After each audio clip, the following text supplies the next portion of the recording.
Welcome to Unapologetically Racist, a show where nothing is off the table. As always, I'd like to ask you to like, comment, share, and subscribe. Today, we will be discussing the issue of 1994 and how it is not the answer as to why our metropolitans have fallen by the wayside. I, as many people have asked me in my personal capacity, why I haven't done a show post-December. And to be truthful, a week after shooting my last episode, I had a loss in the family. And then a few months later, I had a loss again. So it has just been a bit of a hard time for me personally with the loss that I've had of two family members that I completely love. So this episode is dedicated to my late father and to my late uncle. In the studio today we have Mr. Alan Walters. Welcome, Alan. Yes, thank you. Alan has previously been on the show for Colored Identity. So Alan, you are obviously much more senior than me, but look way younger than what I do.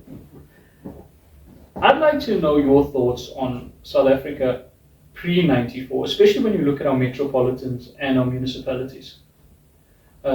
Could you please tell me, infrastructure-wise, safety-wise, even education-wise, what the differences was and how we have fallen post-94 by the wayside?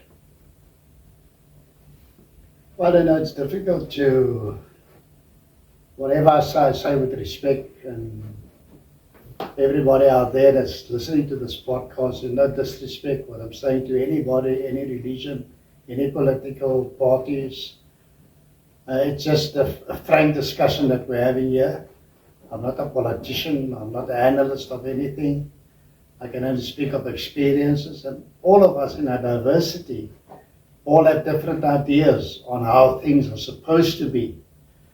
And there's a lot to be said about everything, which will take ages to talk about, but the most important thing is to find solutions for it.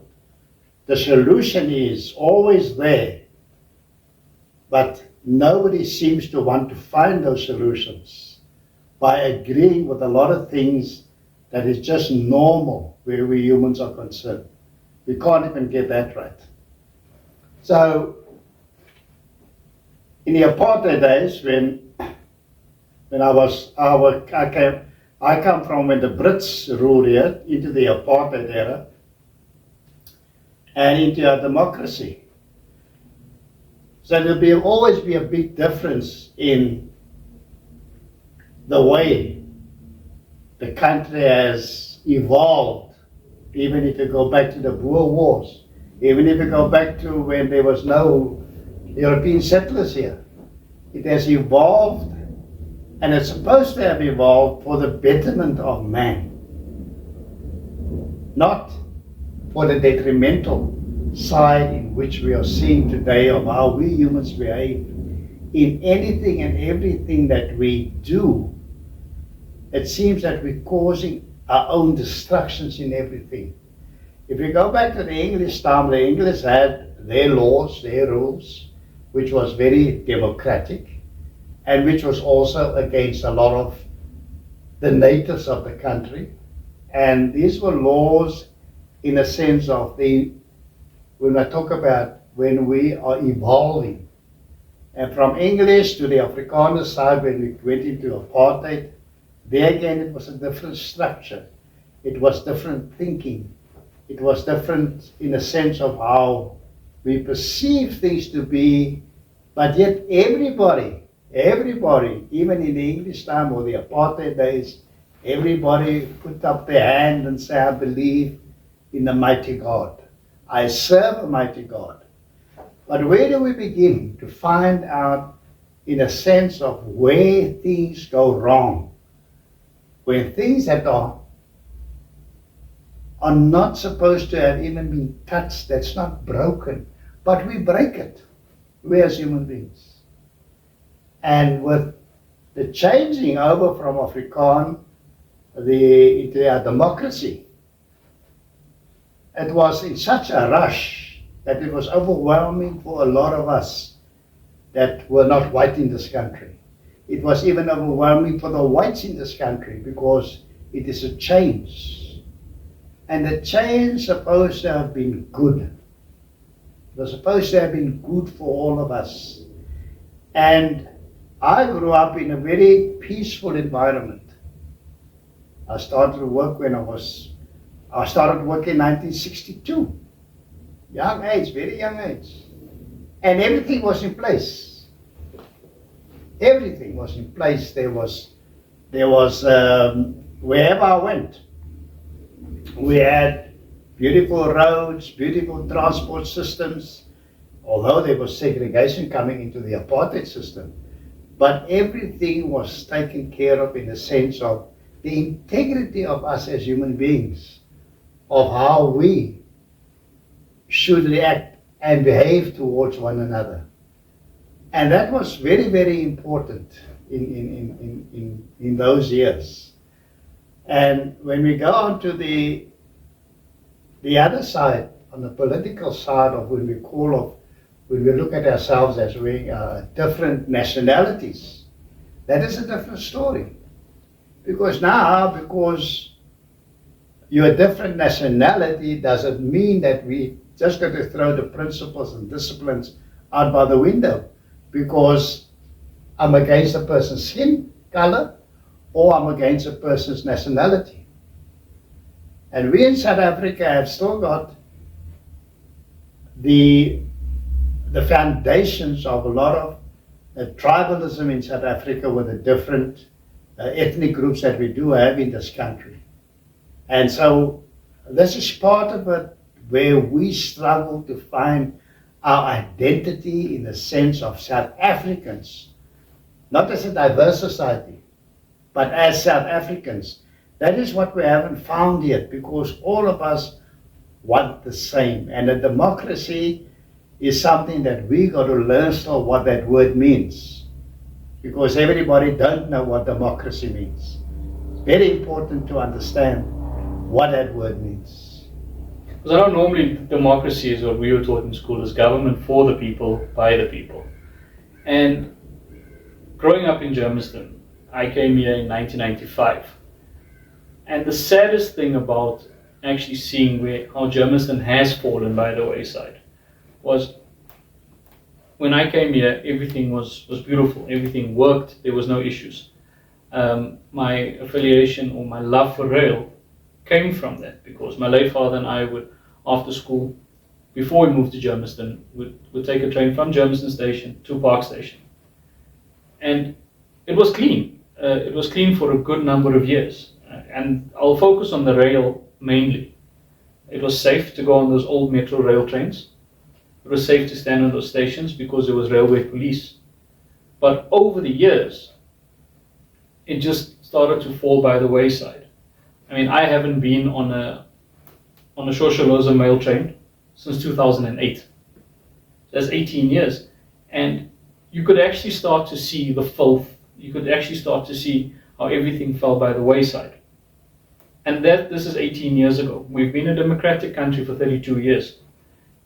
And also, whenever I look at our streets, our roads, even our schooling system, it's just the law and order has just disappeared. I remember before growing up, there wasn't a thing of having all these prosperity gospel churches.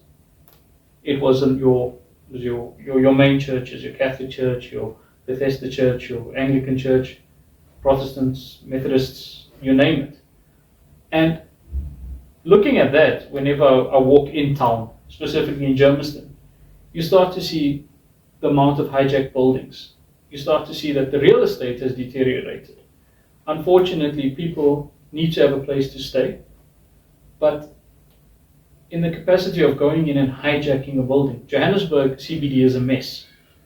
Yes, it was a mess before 94. And I feel that that's where our government and our people have failed, was not fixing that. Johannesburg CBD could have been fixed a long time ago, but we failed.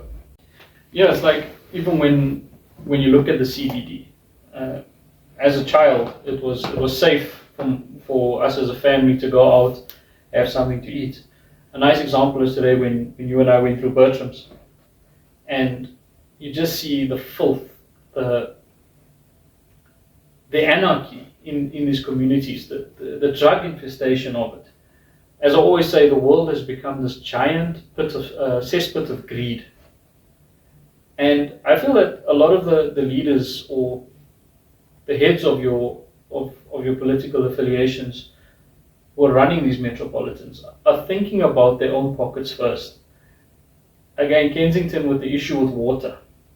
You can't be sitting for over a month without water when God blessed us with so much rain in December. We have an issue with electricity, where it's always copper being stolen, cables being stolen, and then we get told that it's maintenance.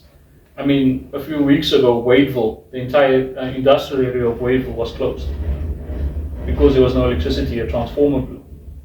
So I always felt that our leaders today use 1994 as an excuse as to why we haven't moved forward. Again, resorting to our rail network, there was so much copper that was stolen during COVID. We can't say that is a 94 issue. That was a 2020 issue. But it was an issue that was happening years before that.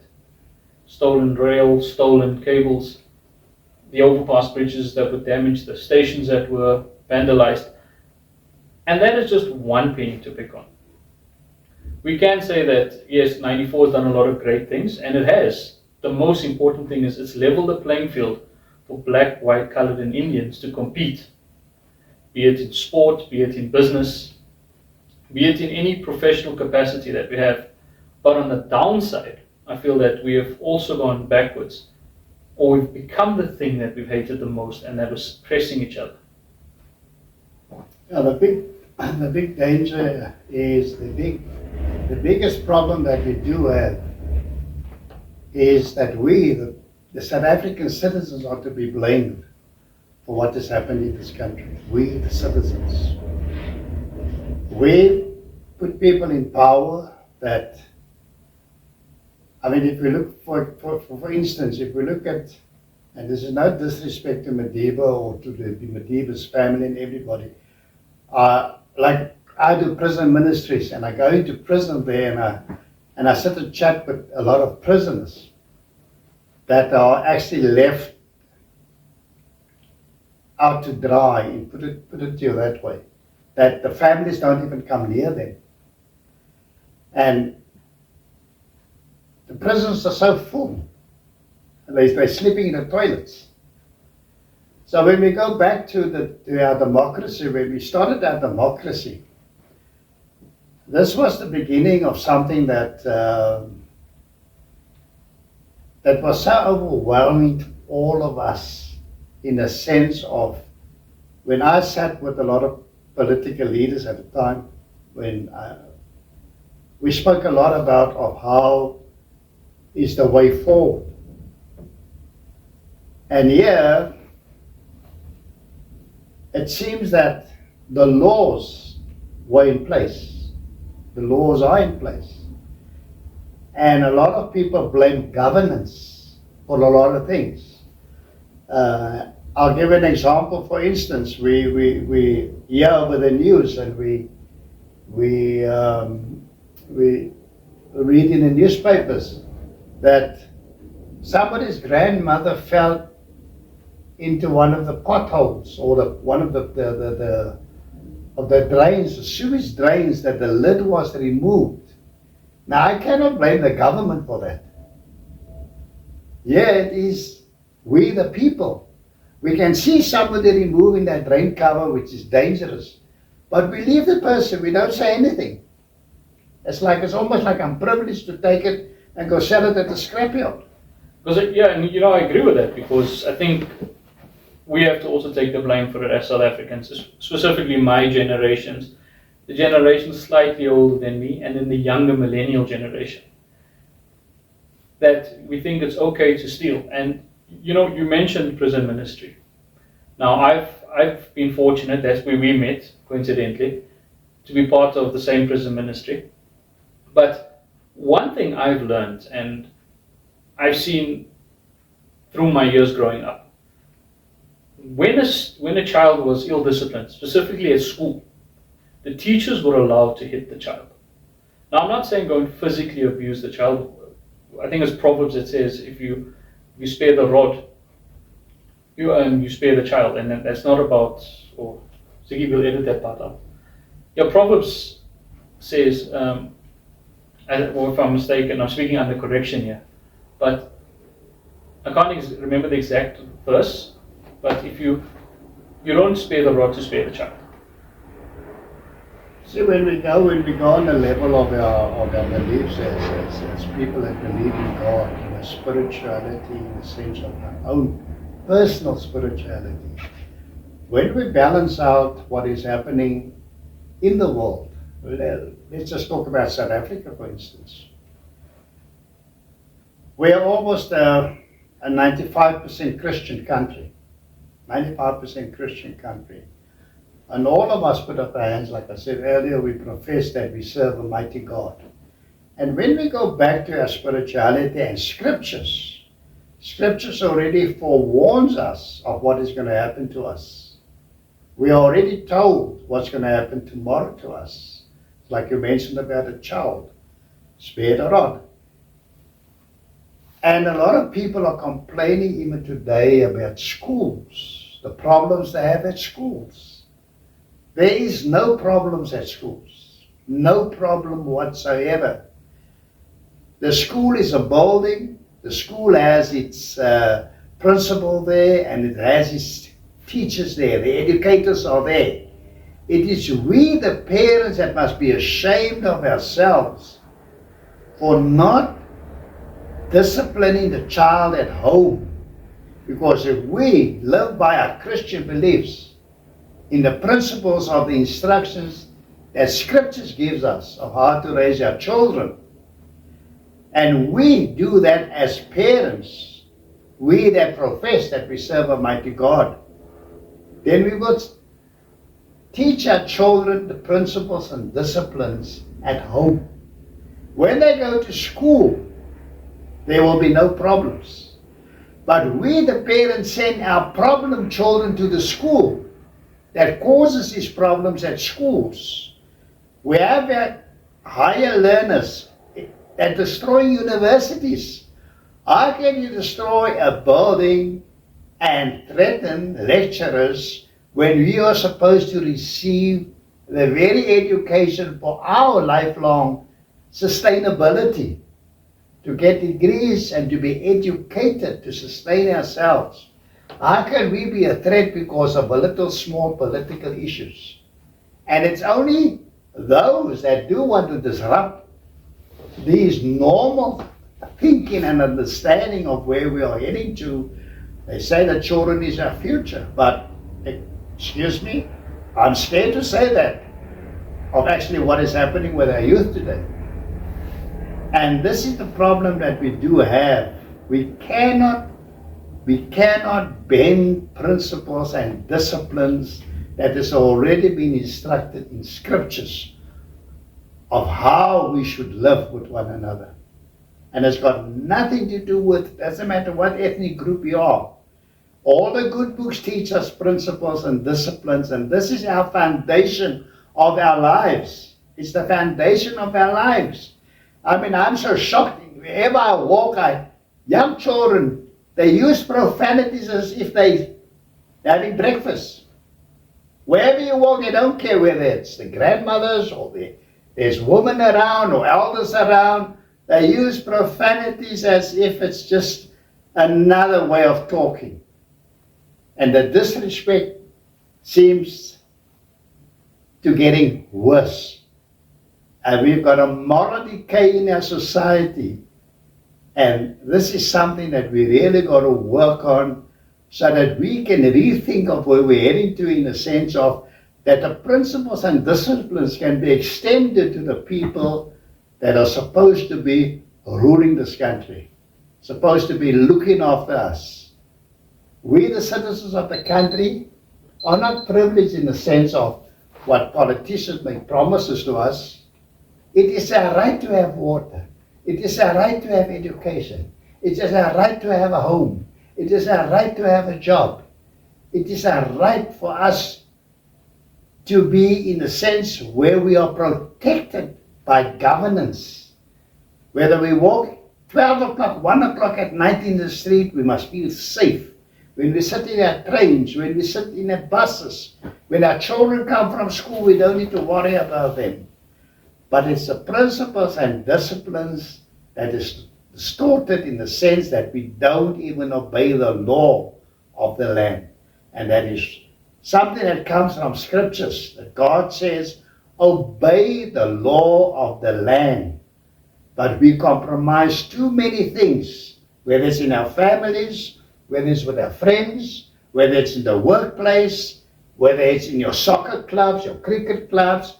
We compromise too many things that is wrong, and we want to make it right. And that is something to be revisited, and we should rethink on everything that we do, because we're all pointing at one another in everything that is wrong in this country. But we are the cause of it.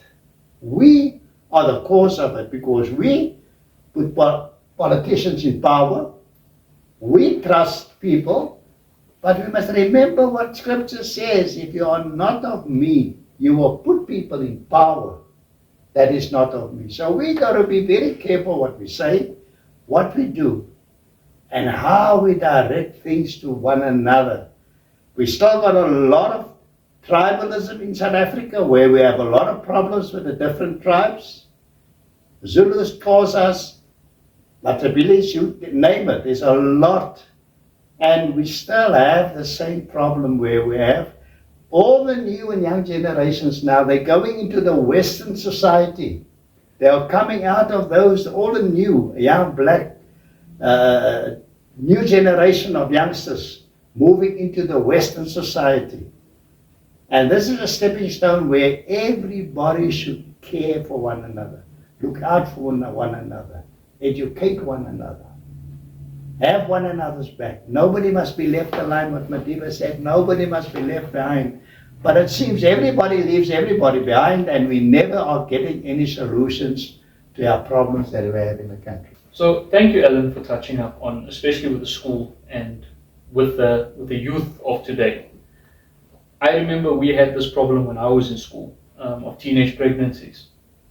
Everywhere you go, oh, let's leave condoms out. And the main focal point, especially as Christians, but not only Christians, other faiths also teach abstinence. And I felt that instead of having condoms in the school, children should have been taught abstinence. Was it something you teach at school? No, that's something you teach at home, as you pointed out. But where we've gone so far backwards with our schooling system is the fact that parents are not taking accountability or sitting with their children when they've got homework to do. It's more convenient to fight with the teacher instead of looking at where the student has gone wrong. The second thing, and it's the thing that ticks me off the most, is maths and science. It should be a priority in all countries, because that's where your technology comes from, whether it's medical or IT or automotive. And maths lit should never be the standard bearer or the torch bearer for doing well in school. When I speak to 60% of students today, they talk about them taking maths lit. And I sit down and I think to myself, this is where the gap is between, how can I put it? Yeah, this is where the gap comes in between middle class South Africans, lower class South Africans, and then your top level. Not everybody can afford to send their children to private schools. And not everybody can afford to send their children for private maths lessons. But I feel that the government have condescended the people in terms of making maths, specifically maths literacy, the torchbearer, because now all of a sudden, oh, it's too difficult. I can't do normal maths. It's too difficult. And it makes the teacher's life easier. It makes the school's life easier, or the department's life easier, because now you've got more kids passing maths lit. And the answer is, oh no, the kid has passed maths lit. That should never be it. If the students are passing or struggling on proper maths, it's a great problem to have, because then teachers need to be trained properly from the onset. Students then have more time, or should be given more time, to do proper maths. Fortunately, I'm not in the Department of Education, because that's the first thing that I would have eliminated, is maths literacy. The other thing that I also touch base on, and I've got a lot of old white friends, which I'm very fortunate to have, and the misconception of white privilege comes about when these guys went to the army.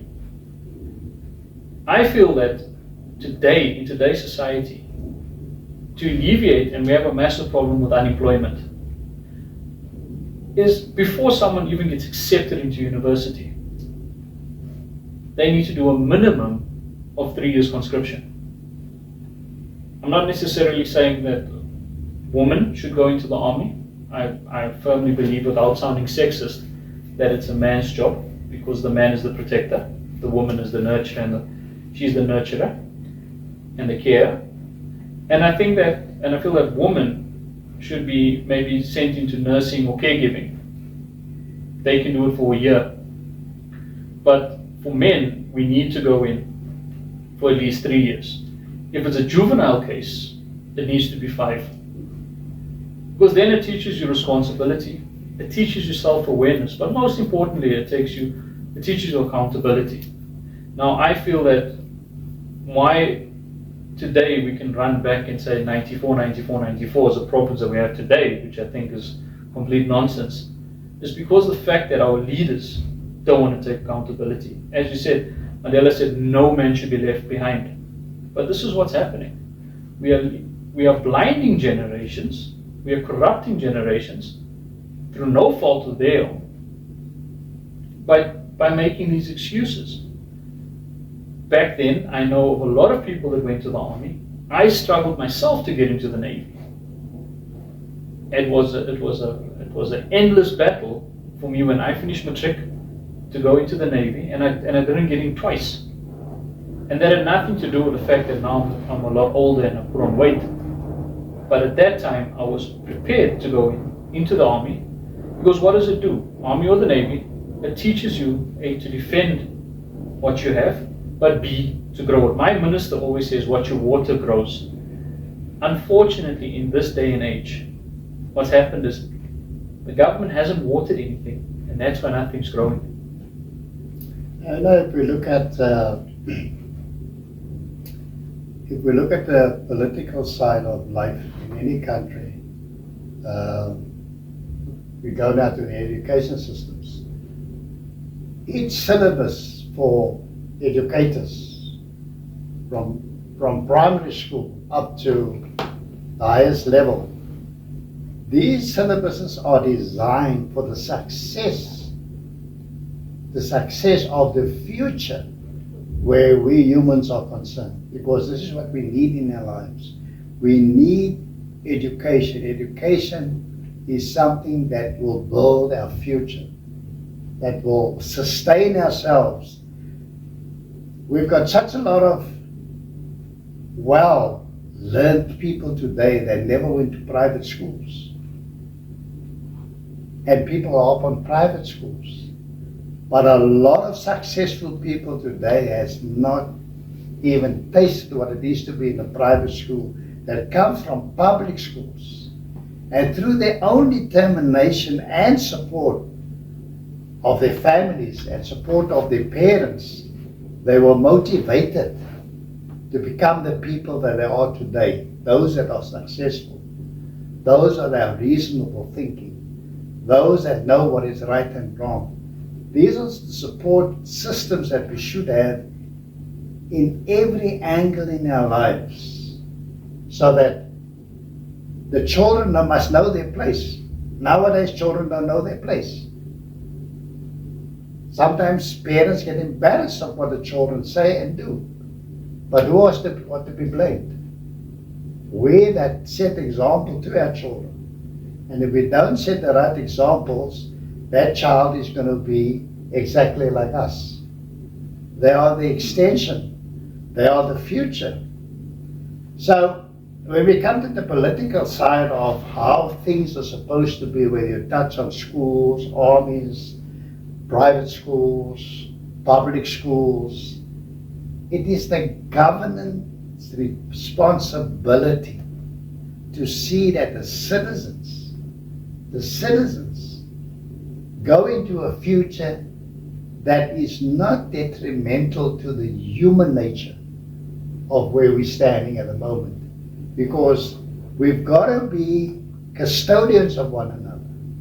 And we've got to understand the consequences and the choices that we make, whether we go, if we look at our judiciary system, for instance. Our law is fantastic, but the implementation of the law is another matter. It's another factor, because the people that's supposed to uphold the law, if we look at the South African situation, it is embarrassing that what is happening. And everybody seems to be getting onto the bandwagon, because if he breaks the law, I can break the law. If I show you 100 Rand note, now that one can also show me 100 Rand note, and so it goes on and on and on. There's a decay in the understanding of what is right and what is wrong. And we must come to the realization that if we as Christians and people that believe in God, then the dominance of our own self-being, of our existence, of wanting to do right, must be prevalent and shown in our society who we are. And we must not be scared to speak the truth, because that is the most important thing on the census of where everything goes wrong. We do not speak the truth. We are custodians of one another. We have only one life. Like you spoke about pregnancies. These are things that we cannot avoid. But the law, in a sense, in South Africa, which we have different laws, which is sometimes laughable, if we read at the laws where children are concerned, that I can't hit my child when he does something wrong. And they get out to the police station. Well, I won't hit my child if he does something wrong. I'll pack his case and throw it in the street and say, go. I think that's where we've been so misdirected over the years. Again, if I stepped out of line, I'll never forget it. I was 14, I stepped out of line one day. I was very rude to my mother. And there were all these pretty girls there, around about my age, one's older, some younger. And my mother didn't hesitate to slap me across the face. Not only did she slap me across the face, she slapped me across the mouth. And I laugh about it now. That day I was embarrassed. I went to go and hide behind one of the curtain rails, and I was crying. And my mother didn't hesitate to smack me in public. And that was down to how kids were brought up. Our parents were brought up pre-1994. Post-94 now, certain things happen. There's a form of entitlement where people can do and say what they want to. But in closing, it's something that my friend and I touched base on Friday, which was, when you look at the United States, why is it such a successful country? Because the founding fathers knew that they made mistakes, and the next generation fixed the mistakes that the founding fathers made. The generations that followed fixed those mistakes. I think what our government has done is they've held on to a lot of resentment as to what happened to them in '94 instead of fixing it. And as Mandela said, God bless his soul, nobody should be left behind. The message is simple. We all need to move forward. But we need to move forward together. And it starts by looking at the good things that happened in '94. And that, for me, the most important aspect of it was discipline. This country we had a group of disciplined individuals. But post 94, that's not happened. We need, and in a personal shout out, we need more General Nkwanazis in this world. Because there's a moral rot in government. And that moral rot is falling upon all of us as South Africans. In the late 60s, I was in the presence of Desmond Tutu, which at that time we were still very much in the struggle, trying to find our feet. Where the other, in Cape Town, we were a very diverse group of people fighting for the rights for people. And Desmond Tutu, one comrade made a statement, and Desmond Tutu wasn't happy about the statement that was made. And Desmond Tutu said, it is not of what we are. When it comes to the betterment of the human being, that we must support one another, irrespective of our nationalities, and through what scriptures tells us what we must do, so that we can have a community of people that understand what is right and what is wrong. So Alan, thank you again for coming onto the show. And also a shout out to my cameraman, Ziggy. Thank you for watching the episode, and there will be many more to follow. And as always, I'd like to ask you to like, comment, share, and subscribe. And thank you, and God bless. Thank you.